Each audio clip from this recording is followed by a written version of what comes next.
Wealth, पैसा एक ऐसी चीज़ है जो सबको चाहिए। आप मुश्किल ही होगा कि किसी से मिलेंगे जिसको वो जितना भी कमाता है आज उससे ज़्यादा पैसा नहीं चाहिए। आप चाहे 10,000 कमाते हो, 20,000, 50,000, 70, 1 लाख या 2 लाख, हमेशा हमारी लाइफस्टाइल एक्सपैंड होती रहती है, बढ़ती रहती है, हमारे खर्चे बढ़ते रहते हैं और हर कोई चाहता है कि वो और पैसा कमा सके। अब क्या चीज़ है कि हाउ टू गेट रिच एक ऐसी टॉपिक है, एक ऐसा सब्जेक्ट है जिस पे बहुत लोगों ने लिखा भी है, वीडियोस भी बनाए हैं। अभी भी अगर आप इस वीडियो के बाद जाके सर्च करें हाउ टू गेट रिच, आपको इतने सारे वीडियोस मिल जाएंगे जिसमें होगा how to get rich fast, how to get rich with crypto, how to get rich with stocks, अलग अलग तरीक़ों से कैसे रिच बने या फिर कैसे पैसा कमाएं। पैसा कमाना एक्चुअली ईजी है, लेकिन पैसा रखना, वेल्दी रहना आपकी पूरी लाइफ के लिए, कि ये नहीं कि आपने एक बार पैसा कमाया और फिर वो सारा फिर से आप उतना कभी ना कमा पाए। Staying rich, staying wealthy for your entire life is actually hard.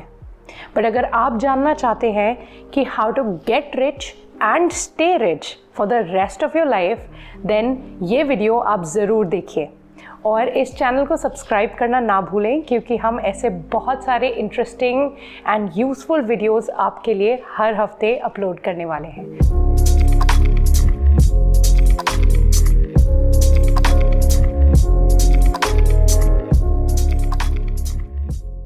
जब भी पैसा कमाने की या इन्वेस्टमेंट्स की बात होती है, चाहे आप कहीं पे भी हों इस दुनिया में, वहाँ पे कुछ जानी मानी हस्तियों के नाम ज़रूर आते हैं। उनमें से एक जो काफ़ी पॉपुलर, आई थिंक सबसे पॉपुलर नाम है, जिसकी सब बातें करते हैं, जिनको सब जानते हैं, वो है वॉरेन बुफे का। वॉरेन बुफे एक इन्वेस्टर हैं और वो आज 91 साल के हैं और उनकी नेटवर्थ, क्या आप गेस कर सकते हैं कितनी है? उनकी नेटवर्थ आज की डेट में है 10,050 करोर्स इन US डॉलर्स। ये तो मैं अभी मैथ भी नहीं कर सकती वो इंडियन रुपीज़ में कितना होगा, लेकिन उनके इन्वेस्ट करने का तरीका, उनका पैसे बनाने का तरीका इतना इंटरेस्टिंग है, जो मैंने काफ़ी रिसेंटली सीखा एक बुक से। वो है साइकोलॉजी ऑफ मनी, जो मैं रिकमेंड करूँगी कि आप ज़रूर पढ़ें। वॉरेन बुफे के पैसे कमाने का तरीका इतना यूनिक और इंटरेस्टिंग है, इसी वजह से वो अपने लाइफ के 8 decades he is been rich. वो अपने लाइफ के majority time 90% of his life उनके पास पैसा रहा है, उनके पास वेल्थ रही है और वो खुश रहे हैं। उन्होंने ऐसा क्यों किया और कैसे किया, वो हम इस वीडियो में भी एग्जाम्पल्स के तरीके से सीखेंगे। इस वीडियो में मैं आपको 5 तरीके बताऊंगी, जिसमें से 2 हैं how to get rich and 3 हैं how to stay rich, stay wealthy for your entire life. तो आप ये वीडियो देखते रहिए। तो सबसे पहला point which I absolutely love and live by my self as well, वो पहला पॉइंट है having multiple sources of income. यानी कि आप किसी एक ही सोर्स पे, एक ही स्ट्रीम ऑफ इनकम पे रिलाई ना करें। आप चाहे जॉब में हैं, आप बिजनेस करते हैं, फ्रीलांसर हैं, आप कुछ भी कर रहे हैं, आप पैसे कमाने के मल्टीपल सोर्सेज बनाएं। भले ही आपका फोकस वो आपके मेन सोर्स पे है, लेकिन छोटे छोटे साइड हसल्स जिनको कहा जाता है वो ज़रूर क्रिएट करें। नो मैटर आपकी एज क्या है, आप अभी 18 साल के हैं या 50 साल के हैं या उससे भी 55, 60, कितने भी साल के हैं, अपने लाइफ में मल्टीपल सोर्सेज ऑफ इनकम ज़रूर बनाएं। और कभी भी अपने सारे एग्स एक ही बास्केट में ना रखें। मतलब आप अपनी एक ही पैसा कमाने की स्ट्रैटेजी, एक ही वर्ल्ड व्यू, एक ही तरीके की सोच ना रखें कि नहीं जॉब से ही 9 to 5 जॉब से ही पैसा आएगा, या फिर स्टॉक से ही पैसा आएगा, या फिर कोई गवर्नमेंट जॉब से ही पैसा आएगा। अभी पिछले 2 साल में जब पैंडेमिक हमारे कंट्री को, हमारे वर्ल्ड को इतनी बुरी तरह से इफ़ेक्ट किया, तब हमने देखा कितने लोगों की जॉब्स गई, कितने लोगों के मेडिकल बिल्स इतने ज़्यादा थे कि they were wishing they had more money. इसीलिए सबसे इम्पॉर्टेंट है having multiple sources of income. और इसी पॉइंट का सेकेंड पार्ट जो है वो बहुत इम्पॉर्टेंट है, that is compounding, trusting in compounding. Compounding का मतलब होता क्या है, ये मैंने अपने पिछले वीडियो में भी थोड़ा सा आपको बताया था इस बारे में भी। कंपाउंडिंग का मतलब होता है कि जब भी आप इन्वेस्ट करते हैं या छोटे छोटे बिजनेसेस साइड में बनाते हैं या कुछ भी आपकी दूसरी छोटी सोर्सेज ऑफ इनकम है आपके पास, वो आज आपको भले ही बहुत छोटी लग रही हो सकता है उससे आप सिर्फ महीने के 5,000 ही आज की डेट में कमा पा रहे हैं, बट कंपाउंडिंग का मतलब होता है कि ओवर टाइम, महीने ऑन महीने, ईयर ऑन ईयर, जैसे जैसे टाइम बीतेगा आपकी वेल्थ बढ़ती जाएगी। और यही वॉरेन बुफे ने भी किया। आप जानते हैं वो कब से इन्वेस्ट कर रहे हैं? जब वो 10 साल के थे, मतलब 80 साल से वो इन्वेस्ट कर रहे हैं। 8 डेकेड्स ऑफ हिज लाइफ उन्होंने इन्वेस्ट किया है।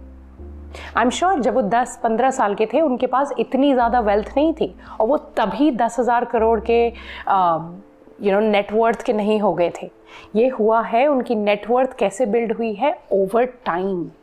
और यही होता है आपके सेविंग्स के फ़ायदे, आपके इन्वेस्टमेंट्स के फ़ायदे। जब आप छोटा छोटा भी इन्वेस्ट करते हैं, छोटा छोटा भी सेव करते हैं हर महीने, तो वो ओवर टाइम कंपाउंड होता जाता है। तो मल्टीपल सोर्सेज ऑफ इनकम जब आप बनाएंगे, धीरे धीरे आप अपने जॉब के साथ फ्रीलांस भी कर रहे हैं, छोटे छोटे प्रोजेक्ट्स ले रहे हैं, बट वो प्रोजेक्ट्स का एक्सपीरियंस भी बढ़ता जा रहा है आपका जैसे जैसे टाइम निकल रहा है। और उस एक्सपीरियंस के साथ लोग आपको ज़्यादा पैसा भी देना चालू कर देंगे जैसे जैसे टाइम बढ़ता जाएगा। इसी तरह जब भी आप किसी म्यूचुअल फंड्स, SIPs, डिपॉजिट्स में हर महीने थोड़ा थोड़ा पैसा ऐड करेंगे तो वो ओवर टाइम बढ़ता जाएगा और आपको पता नहीं कब उसकी ज़रूरत पड़ जाए। और अगर ना भी पड़े तो वो एक एक्स्ट्रा पैसा आपके पास हमेशा रहेगा, वो आपकी नेटवर्थ में ही काउंट होगा, वो आपको वेल्दी बनाएगा और वेल्दी रखेगा भी। दूसरा पॉइंट ये है इन्वेस्टिंग इन योर सेल्फ। यहाँ पे मैं पैसे की बात नहीं कर रही, मैं स्टॉक्स या फिर कोई डिपॉजिट्स या SIPs की बात नहीं कर रही। यहाँ पे मैं बोल रही हूँ इन्वेस्टिंग इन योर सेल्फ की, मतलब आप अपने आप को बेहतर करने के लिए पैसे खर्च करें। Instead of spending on useless things sometimes, make that money और use that money to make yourself a better person. चाहे वो स्किल्स की बात हो, सॉफ्ट स्किल्स हो, कम्युनिकेशन स्किल्स हो, या फिर आपके जॉब में यूज़ आने वाली कोई स्किल्स हो, जैसे डिज़ाइनिंग स्किल्स, सॉफ्टवेयर स्किल्स, कोई भी स्किल्स, आप हमेशा सीखते रहें। आप कितने भी एक्सपर्ट हों आपकी फील्ड में, आज का ज़माना master of one and jack of no other trades का नहीं रहा है। अब जो जीतते हैं लोग लाइफ में, जो आगे बढ़ते हैं, सक्सेसफुल होते हैं लाइफ में, वो कर रहे होते हैं मल्टीपल चीज़ें। उनके पास स्किल्स होती हैं बहुत सारी चीज़ें करने की, क्योंकि अगर ये एक प्लान फेल हो गया, उनकी जॉब चली गई। सोचिए कि आपकी जॉब है डेटा एनालिसिस की और वो जॉब चली जाती है। वैसे तो डेटा एनालिसिस की जॉब्स यूजुअली नहीं जाती, बट डेटा एनालिसिस की आपकी जॉब है और वो चली जाती है, बट आपको ग्राफिक डिज़ाइन भी बहुत अच्छा आता है क्योंकि आप वो पिछले 2-3 साल से सीख रहे हैं। तो जो टाइम आप ब्रेक के लिए ले रहे हैं, जब आप नई जॉब ढूंढ रहे हैं, वो आप स्किल यूज़ करके कुछ फ्रीलांस प्रोजेक्ट्स कर सकते हैं, आप एक्स्ट्रा पैसा कमा सकते हैं even when you are in a job. तो आप हम अपने आप में ज़रूर इन्वेस्ट करें, अपनी स्किल्स बेटर करें, क्योंकि अपनी जॉब में भी अगर आप आगे बढ़ना चाहते हैं, आप असिस्टेंट मैनेजर से मैनेजर बनना चाहते हैं, जनरल मैनेजर बनना चाहते हैं, तो ये सारी स्किल्स आपको काम आएंगी। लीडरशिप स्किल्स, कम्युनिकेशन स्किल्स, बहुत सारी ऐसी स्किल्स हैं जो हम लिस्ट कर सकते हैं अभी ऑन एंड ऑन, जो आपको आगे जाके बहुत काम आएंगी। तो ये ज़रूरी याद रखिए कि आप जो भी पैसा कमा रहे हैं उसमें से थोड़ा बहुत हर साल, हर महीने अपने आप में इन्वेस्ट करें, खुद को बेटर करें, खुद को as a better worker, as a better leader, as a better business owner ज़रूर बनाएं। और जैसे जैसे आप वो अपने आप में इन्वेस्ट करते जाएंगे, आप ये देखिएगा कि आपको अपॉर्चुनिटीज़ टू गेट रिच भी बढ़ती जाएंगी। ये तो हो गई बात गेटिंग रिच की। अब getting rich and staying rich दो अलग अलग चीज़ें हैं, और स्टेइंग रिच समझना भी बहुत ज़रूरी है। वो क्यों ज़रूरी है? क्योंकि कई बार आप गेटिंग रिच को, पैसा कमा लेने को या एक साथ बहुत सारी वेल्थ कमा लेने को आपके स्ट्रोक ऑफ लक पे भी पॉइंट कर सकते हैं। उसको भी आपका getting rich can be attributed to a combination of your skills as well as a master stroke of luck. मैं ये नहीं कह रही कि आप रिच हैं only because of luck, but कई बार random chances can help you gain a lot of wealth. But keeping that wealth, वो वेल्थ रखना आपके लिए, आपकी पूरी लाइफ के लिए थोड़ा मुश्किल होता है। क्यों? क्योंकि गेटिंग रिच और स्टेइंग रिच बहुत अलग अलग स्किल्स हैं, बहुत अलग अलग माइंडसेट्स हैं। गेटिंग रिच के लिए आपको थोड़ा ऑप्टिमिस्टिक होना पड़ता है, रिस्क टेकर होना पड़ता है, एंड आपको अपने आप को, you have to put yourself out there कि I am ready to take challenges, ready to take risks. On the other hand, rich रहने के लिए, स्टेइंग वेल्दी के लिए आपको थोड़ा सा आपके मन में डर होना चाहिए, आपको थोड़ा सा पेसिमिज्म होना चाहिए, बहुत ज़्यादा भी नहीं, और ये भी पता होना चाहिए कि अभी तक जो आपने पैसा बनाया वो गायब भी हो सकता है, वो आप खो भी सकते हैं। तो चलिए बात करते हैं वो 3 पॉइंट्स की that will help you stay wealthy in life. तो थर्ड पॉइंट जो है वो है frugality is key, no matter how rich you are. मतलब आपको थोड़ा सा फ्रूगल होना बहुत ज़रूरी है, थोड़ा सा पैसे बचाने का माइंडसेट आपका होना बहुत ज़रूरी है, चाहे आपके पास कितना भी पैसा हो। और ये चीज़ मैंने तो अपनी फैमिली से सीखी है, क्योंकि लिटरली मेरी पूरी लाइफ टाइम में मैंने नोटिस किया है कि कैसे हमने अपनी वेल्थ कंपाउंड की है over the years, and we have grown like this, and all that has happened because of all these 5 points, and the next 3 points are the most important. So जो first point, जैसे मैंने बोला आपको, फ्रूगैलिटी is की, इसका मतलब ये है कि आप थोड़ा सा अपने मन में ये डर रखें कि हाँ, जो आपके पास पैसा है आज की डेट में, वो किसी कारण आप उसे खो सकते हैं। कहीं कोई इमरजेंसी हो गई, या मार्केट्स क्रैश हो गए, या कुछ भी हो सकता है जिसकी वजह से वो पैसा आप खो सकते हैं। इसीलिए जब आप ज़्यादा और ज़्यादा पैसा कमाने लग जाते हैं तो ये दिमाग में ज़रूर रखिए कि अगर आपको किसी चीज़ की ज़रूरत नहीं है या आपको कुछ ओवर द टॉप चीज़ लग रही है, तो वो ज़रूरी नहीं है कि आप खर्च करें उस पर। कभी कभी आपको बचत माइंडसेट, बचाने का माइंडसेट भी होना चाहिए। कोशिश करें कि हर चीज़, जब भी आप शॉप करते हैं, जब भी आप कुछ नया लेने जाते हैं, आप ये सोचें कि क्या ये चीज़ आपको एक्चुअली चाहिए। मैं ये नहीं कह रही कि आप लग्जरी स्टफ़ पे, लग्जरी ब्रांड्स पे खर्चा ना करें। आपने मेहनत की है, आपने वो पैसा कमाया है, वो आप ज़रूर करिए, बट उस लेवल तक ना जाइए कि आपने अपने महीने की पूरी कमाई इन सब लग्जरी बिजनेस में ही उड़ा दी। ये हमेशा ध्यान रखिए कि आपने कुछ ना कुछ बचाया ज़रूर हो। आपकी सेविंग्स एटलीस्ट मिनिमम 30% आपकी कमाई की तो होनी ही चाहिए। आपको अपने फाइनेंसेस ग्रो करने हैं, सेविंग्स करनी है और अपने आप को अकाउंटेबल रखना है, तो ये बहुत ज़रूरी है कि आपके आसपास जो लोग हैं, आपके फ्रेंड्स, आपके कलीग्स, आपके फैमिली, वो ऐसे लोग हैं जो आपको ग्राउंडेड रखें।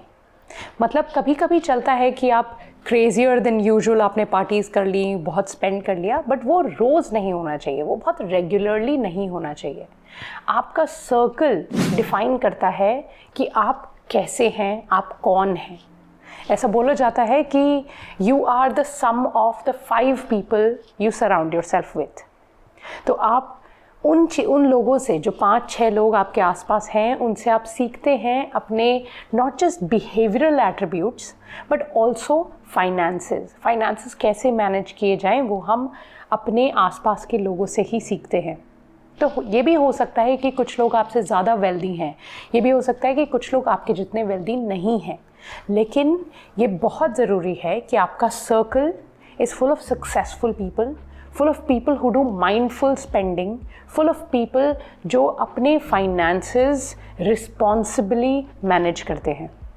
5th और बहुत ही interesting point है ये, which is plan for the plan not going according to the plan, मतलब plan for failure, plan for things not going according to आपने जैसा सोचा था। अगर आप अपने नेक्स्ट 20 से 30 साल के फाइनेंसेस प्लान करने बैठे हैं तो आपने कुछ प्रोजेक्शंस रखे होंगे कि मार्केट से आपको इतना पैसा आएगा, आपको अपने सेविंग्स से, अपने डिपॉजिट्स से, अपने बिजनेस से इतना इतना पैसा आएगा। बट जब भी आप ये कर रहे हैं अपने दिमाग में ये ज़रूर रखें कि पिछले 20-30 साल में क्या हुआ है, कितनी सारी चीज़ें हो गई हैं पिछले 20 से 30 साल में जो अनएक्सपेक्टेड थी कम्प्लीटली। इतने रिसेशंस आए हैं, इतने टेररिस्ट अटैक्स हुए हैं, end of course the last 2 years इतना बड़ा पैंडेमिक जिसने दुनिया को हिला के रख दिया वो भी हो गया। उस वजह से फाइनेंसेस ड्रॉप हुए, राइज हुए, क्या क्या नहीं हुआ। तो हमेशा ये ध्यान में रखना बहुत ज़रूरी है कि आपका प्लान ए होगा एक, लेकिन अगर कुछ गलत होता है, अगर कुछ फेल होता है, आपके कुछ इन्वेस्टमेंट्स फेल होते हैं, मार्केट्स क्रैश होते हैं, रिसेशन आता है, तो उस समय आपके पास बैकअप प्लान क्या है, आपके पास बैकअप सेविंग्स क्या हैं। और इसका फिर से मैं वॉरेन बफे का एग्जाम्पल दूंगी। वॉरेन बफे ने अपनी लाइफ में 14 से 15 रिसेशंस देखे हैं। वो 91 साल के हैं। अगर वो रिसेशन में स्ट्रेस में आके अपने सारे एसेट्स बेच देते, अपने सारे स्टॉक्स बेच देते, तो क्या होता? क्या वो आज जिस जगह पे हैं वो हैं? आप खुद ही देख लीजिए पिछले 2 साल में मार्केट्स में क्या हुआ है। पैंडेमिक जब आया सारे मार्केट्स क्रैश हो गए। अगर आपने उस समय हड़बड़ी करके, स्ट्रेस करके सब बेच दिया होता तो वो जो बूम आया 2021 में, उससे आप कुछ गेन कर पाते? नहीं, राइट? तो आप हमेशा ये ज़रूर ध्यान में रखिए कि आपका प्लान होना बहुत ज़रूरी है कि आपको कैसे पैसे कमाने हैं, बढ़ने कैसे हैं वो पैसे, सब कुछ।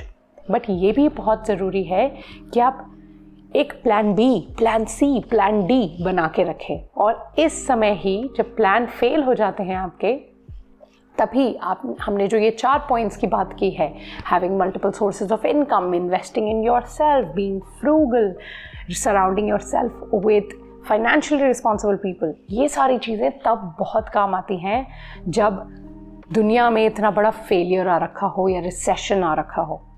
तो वो ज़रूर याद रखें। तो ये ऐसे 5 पॉइंट्स थे जो आपको बहुत हेल्प करेंगे लाइफ में वेल्थ मेंटेन करने के लिए। मैं कुछ भी ऐसा टेक्निकल आपको नहीं बताया है कि आप यहाँ पैसा लगाएं, वहाँ पैसा लगाएं और ऐसे पैसे बना लें। वो सब के लिए बहुत सारे स्टॉक गुरुज, फाइनेंशियल गुरुज हैं और उनको जाके आप देखिए, सुनिए। लेकिन मैं आपको वो 5 चीज़ें बता रही हूँ जिन चीज़ों ने मुझे और मेरी फैमिली को ओवर द इयर्स बहुत हेल्प किया है मेंटेनिंग वेल्थ में, मेंटेनिंग आवर लाइफस्टाइल में। अगर आपको हमारे वीडियोस पसंद आ रहे हैं तो मुझे ज़रूर कमेंट्स में बताएं कौन से ऐसे टॉपिक्स हैं जो आप और जानना चाहेंगे या जिनके बारे में आप कुछ सीखना चाहेंगे।